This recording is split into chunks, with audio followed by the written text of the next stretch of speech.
Radio City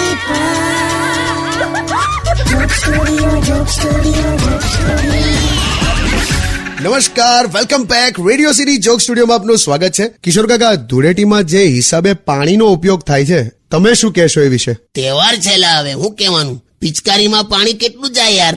રોજ સવારે 4 wheeler ઘરની બહાર ધોઈએ છે, એનાથી તો ઓછું જ જાય. હા કે શાવરમાં નાવાવાળી પ્રજા ક્રાંતિકારી છે, બાકી ડંકીમાંથી પાણી કાઢનારી પ્રજા શાંતિથી હોળી રમે છે. પણ આ એટલે પાણીનો બગાડ બહુ બધી રીતે થાય છે. એવું નહીં કે ખાલી હોળીમાં જ થાય છે.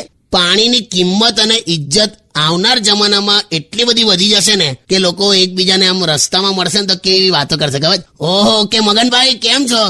અરે કોકવાર તો આવ યાર, ઘરે આવો યાર, થોડો હાથ પગ ધોવા આવો.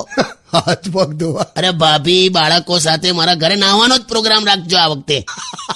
અને ટાઈમ ના હોય તો ખાલી 10 મિનિટ યાર છબછબિયા કરજો યાર. પણ આ વખતે સહકુટુંબ નવા ધોવાનું આપણી તઈ રાખો, એટલે આવી લેંગ્વેજ આવવાની તું જો.